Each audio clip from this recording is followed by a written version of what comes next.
Shalom, selamat pagi. Pagi hari ini yuk kita kembali merenungkan kebenaran firman Tuhan. Saya beri judul kesia-siaan. Saudara, pernahkah Anda merasa kalau semua yang Anda lakukan di sepanjang hidup Anda hanyalah sebuah kesia-siaan? Saudara, beberapa waktu yang lalu seseorang yang sudah cukup umur minta waktu untuk bertemu dengan saya. Beliau membuka pembicaraan dengan mengatakan, ternyata benar loh apa yang dikatakan Alkitab bahwa semua hal dalam hidup ini adalah sia-sia. Saya tanya, di mana ayat Alkitab yang bilang seperti itu? Beliau jawab, di kitab Pengkhotbah. Ternyata benar dugaan saya, beliau rupanya memahami tulisan Raja Salomo di kitab Pengkhotbah dengan cara yang salah. Mari kita baca Pengkhotbah 1 ayat 2. Kesia-siaan belaka, kata Pengkhotbah. Kesia-siaan belaka, segala sesuatu adalah sia-sia. Ayat ini merupakan tema kitab Pengkhotbah yang menyampaikan bahwa apapun yang kita lakukan di bumi ini adalah kesia-siaan. Tidak ada arti dan tujuannya jika yang kita lakukan itu terlepas dari kehendak Allah, terlepas dari persekutuan dan kasih Allah.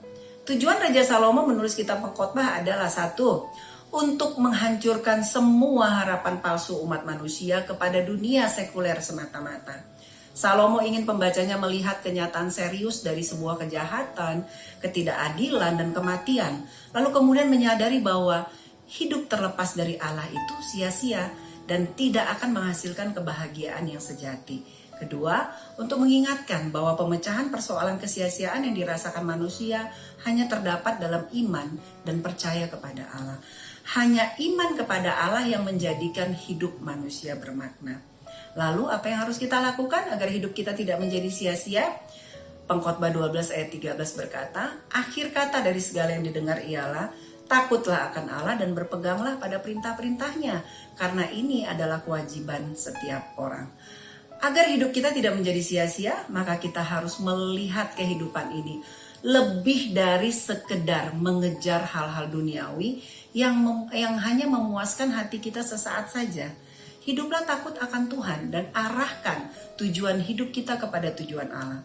Semua yang kita kerjakan di dalam kehendak Tuhan tidak ada yang sia-sia. Amin. Mari kita berdoa.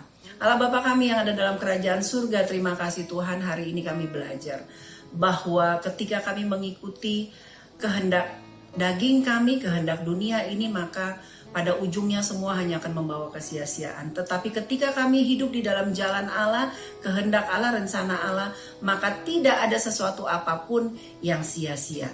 Tolong kami untuk melakukan segala hal dalam hidup kami dengan tujuan untuk menyenangkan hati Allah.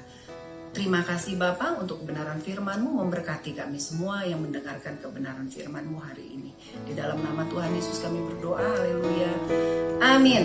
Tuhan memberkati kita semua.